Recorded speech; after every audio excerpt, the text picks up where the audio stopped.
All right, once again, I picked a bad day to sleep in on. We have a family units feature focus here for JWE3. So let's check it out and then go through it and look at all the neat stuff. Welcome back, park managers. In this module, we'll be exploring the unique dynamics that form within various dinosaur families, making sure Excuse you know me? what to look out for when introducing juveniles into an enclosure and setting the foundation for them to thrive and expand. Dinosaur juveniles may sometimes have different needs to their parents, but as with any Oh, species, fuck. the child's needs are always the priority, and their welfare will impact on that of their parents. With both paleo and social needs to consider, you may have to alter your enclosures in order for the juveniles to settle in. Paleo needs cover environment and available food types, while social needs can be as specific as how many male dinosaurs are inside the territory. Paying attention to these needs will pay off, as a happy dinosaur means happy guests and increased park appeal. Plus, Well, that's it a will also benefit dangerous you later down the line when your tour. thriving juveniles mature. So it's crucial to monitor your juveniles early on. You'll find that some dinosaurs like to stay close to their immediate family, whilst others follow more of a herd mentality, or even bold enough to follow any adult, no matter the species. I'm sure it won't be long before your enclosures are lively with dinosaurs and your parks are busy with guests. In the meantime, be sure to watch the rest of our modules for further training on managing your parks. Okay, I need to rewatch this one and actually listen more to the audio. We'll do an audio Welcome back, pass park first. managers. Actually, In this we'll module, we'll be also. exploring the unique dynamics that form within various dinosaur families. Yeah, what a surprise reveal. Patago Titan revealed this way. I don't know how I feel about it. I mean the colors look all right, but the design is very reminiscent of like Make sure you know what to look out for when Alamo. introducing juveniles into an enclosure. Kind of a weird, kind of a strange choice to do another Titanosaur. Look out for when introducing juveniles into an enclosure and setting the foundation for them to thrive and expand. Dinosaur juveniles may sometimes have different needs to their parents, but as with any species, the child's needs are always the priority, and their welfare will impact on that of their parents. With both paleo and social needs to consider, you may have to alter your enclosures in order for the juveniles to settle in. Paleo needs cover environment and available food types, while social needs can be as specific as how many male dinosaurs are inside the territory. Paying attention to these needs will pay off, as a happy dinosaur means happy guests and increased park appeal. Plus, it will also benefit you later down the line when your thriving juveniles mature. So it's crucial to monitor your juveniles early on. You'll find that some dinosaurs like to stay close to their immediate family, whilst others follow more of a herd mentality, or even bold enough to follow any adult, no matter. This is a very interesting thing. That you'll have, in this case, it appears to be a juvenile ankylosaurus that has latched onto any random adult dinosaur to hang out with. Very strange, but interesting. They're giving them different vibes. Um, then having some be just family units like the Ket's example, and some be multi family unit herds, which was the I guess the Patago Titans. Yeah, pretty cool. Um, I'll talk more about this later when we go through again through the screenshots, but the comfort differences and social differences is going to be interesting. That might be annoying in practice, having your dinosaurs breed and then the enclosure's bad. I don't know. We'll have to see how that plays You'll out. find that some dinosaurs like to stay close to their immediate family, whilst others follow more of a herd mentality, or even bold enough to follow any adult, no matter the species. I'm sure it won't be long before your enclosures are lively with dinosaurs and your parks are busy with guests. In the meantime, be sure to watch the rest of our modules for further training on managing your parks. Okay. So let's go through the scenes from the beginning. Pay more attention to visually what's happening. Welcome back, This is a zip line. No, that's a shark feeder. There's the shark. Yes. park managers. In this module, we'll be exploring the unique dynamics that form within Don't see anything really various dinosaur families. that stands out. I mean, that's a very nice looking viewing tower there. Yeah, but like the spikes on the back of the head is very like Alamosaurus. Kind of weird to have it echo that so much. Actually, the color palette on this guy also is very Alamosaurus. The juvenile, there is like an Alamo that is this like tan belly, purple top. Interesting. I wonder. So to me, the inclusion of Patagotitan points towards two little pieces of evidence for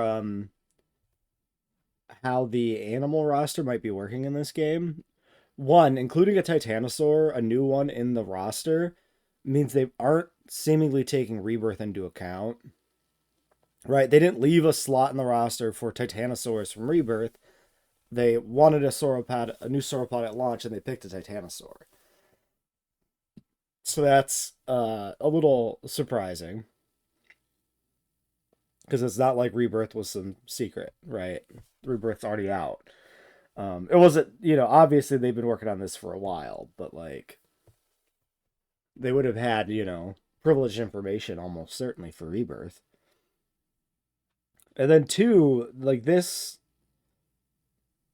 animal shares a very similar vibe to Alamosaurus. And so now it's got me thinking a little bit of like, are they replacing some animals they're not super happy with, right? With like similar animals. I don't know. I wouldn't go that far, but I think it's possible that this is literally a direct replacement for like Alamosaurus in the roster for this game.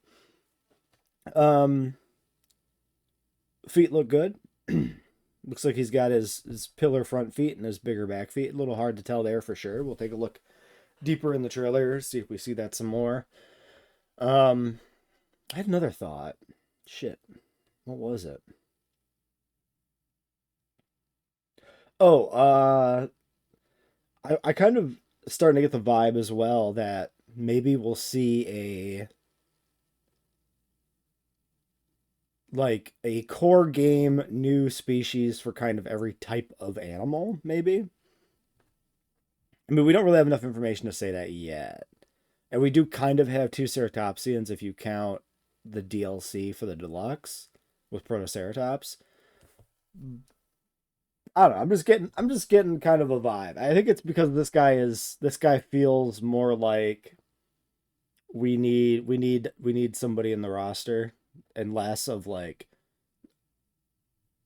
I don't know. I mean, Patagotitan is an impressive animal. Making sure you know what to look out Okay, for. yeah, he does when have introducing juveniles the into the big flat shovel feet in the back. Great. Aviary shot, cats and baby cats. We've seen these guys before. Is the aviary... Do we feel like the scale of this aviary to the cats is better? Having recently crammed a cats in a 2-tile aviary to great success, maybe it's because this is all recessed. The height level of the aviary is here, and this is all below ground level technically, which is the good way to make an aviary, and I should do that to an more. enclosure and setting the foundation for them to thrive. Mosasaur juvenile exiting the lagoon hatchery, the lagoon nest, if you want to call it that, the birthing spot. And expand. Dinosaur juveniles may sometimes have different needs to their parents. Yeah, so the idea that you have a comfortable herd of sauropods and then they have a baby and they're uncomfortable makes me go a little, I guess these spines on the back of the Patagotitan here are different than Alamo. Alamo just has like the head crest, right? Been a little while since I used an Alamo. Hold on, let me look at an Alamosaurus. Yeah, he's got the big row on the back of the head, little spines in the neck, and then the back is like pretty much chill. I think the Alamosaurus patterning is more interesting than this guy though. This is okay. Another comment. This is maybe a bad sign for interesting patterning on sauropods in 3. This is maybe a bad sign that that trend is going to continue. We're not going to be concerned yet, but yeah. But as with any species, the child's needs are always the priority. So this is not inherently shocking that the juvenile needs to eat ground food. This makes sense. So I get it. And like the tall ground brushes are you know, they overlap on the food types. Tall and ground are usually on the same brush. Always on the same brush? I don't know if they're always, but usually at least. So you would have assumed that if there was enough of column A, there'd be enough of column B, but maybe fruit is different. Maybe the adults don't need fruit. Another good look at the profile of this guy. A little bit of like a longer tail than the Alamo, I think. Is that true? I don't know why there's so many like mods that came up in the search results here for Alamosaurus. Yeah, not really. The tail length is probably about the same. It lacks the spikes, lacks the spines on the neck too. I mean, it's got enough of a distinctive like body profile to set it apart from Alamosaurus that they do put in both. Snakehead Grove, ground fiber 2, tall fiber 2, ground fruit 3, tall fruit 3. Yeah, so if there's tall fruit for the adult and the juvenile has the same value but is ground, these should be equivalent. To alter your enclosures in order for the juveniles to settle in. Paleo needs. Now this is interesting. I don't know if we should read into this too much, but the juvenile cat's missing fish while the adult is comfortable by the implication of the game footage could mean that adult Ketz is like a prey eater, which would make sense. It's, you know, an Ashdarkid eating goats would be cool. I mean, they can do that, but it's not in their comfort, right? Available food types, while social needs can be. And then yeah, we have the all the exact same feeder types from base game. Well, I guess there's no insect feeder here. But meat, 2 goats, fish, 3 eros of shark, and then fish, but for the water. While social needs can be as specific as how many male dinosaurs are inside the territory. So, yeah, this seems to be that the Ketz doesn't want too many adult males around as a juvenile. So I guess that'll be under the cohab tab, because this does show up as a cohab issue. So your cohab tab is probably going to be now defining. Okay, so do we think this functions like base game where it's a binary yes no, or do we think cohab has been expanded to the point where it will say literally like this Ketz can cohab with 1 adult male or something? I wonder. Because it would be kind of weird if they just cannot cohab. As a juvenile, they cannot cohab with adult males. I'm very curious about that. Anything else to take away from this? Not really. Oh, it needs 2 fish feeders in this screenshot. It's possible this footage, while not being doctored, is misleading. And they literally needed the extra fish feeder just because the population ticked over a threshold. Oh yeah, we do see the adult eat from the fish feeder, so it doesn't seem... Yeah, it doesn't seem like it's going to be a case where the Ketz has switched to being a prey feeder. Will pay off, as a happy dinosaur means happy guests and increased park appeal. Plus, happy guests will pay off. As a happy dinosaur means happy guests.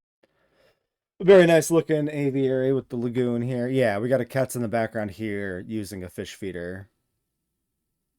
So this one looks more in scale with what I expect for cats in an aviary, and you can see here, you know, the water is like at ground level in this aviary. It's not recessed, so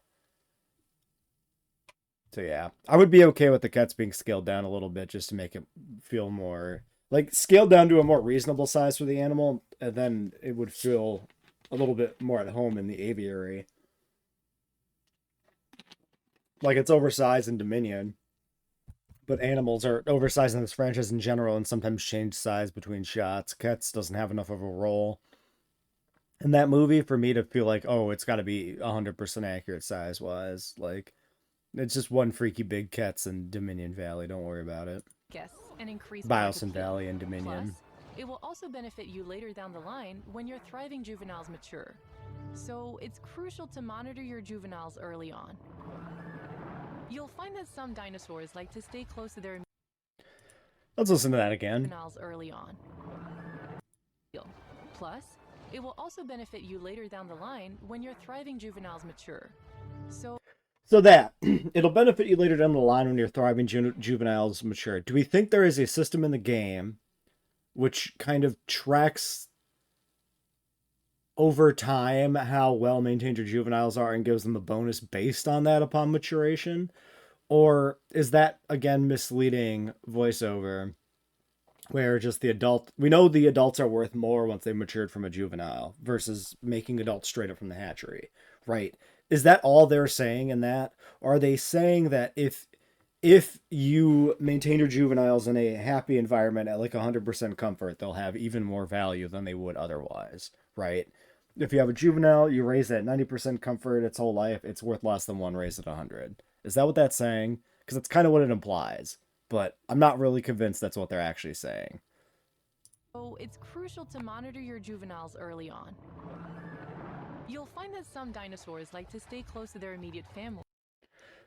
This is probably perspective, but the female does look a good deal smaller than the male.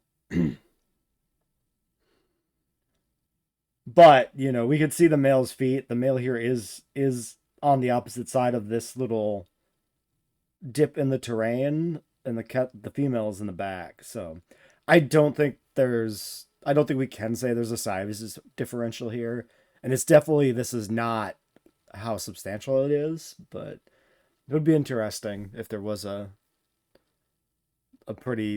still pretty substantial size difference. Like maybe the female's like this tall or something.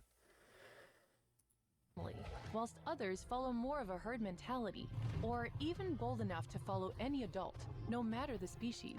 That's our first good look at the baby Anki, right? The Anki was in one of the previous videos, but like he was not up close and personal. It's a very cute little Anki. I like it. This mixed herd thing is kind of neat actually, because there's a paper recently pointing towards like a mixed herd of possibly Styracosaurus and Euoplocephalus. You know, it's hard to say for sure that a dinosaur footprint belongs to a particular species, but it's from Dinosaur Park Formation, and the trackway, if you know, one interpretation of the trackway is 4 Styracosaurus and 1 Euoplocephalus traveling around together.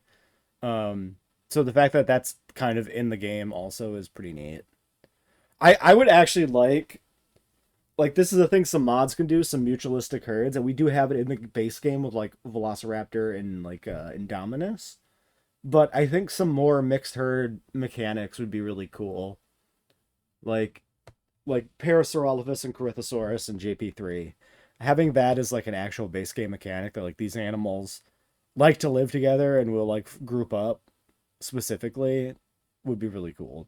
Having more interest specific behaviors and having more behaviors that are unique to specific animals and not just shared by their entire class, right?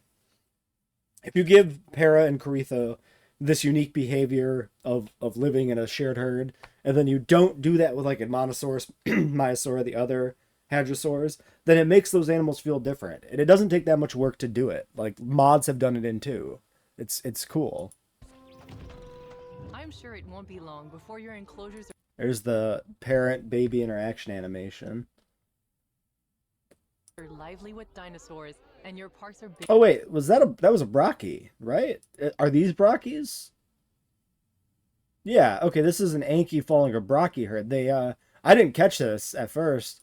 No, at some point they switched to having Brockies instead of Patago Titans. I think here, I think Others this follow more is of a herd mentality, these are or Brockies even in a bold enough to herd. follow any adult, no matter the species.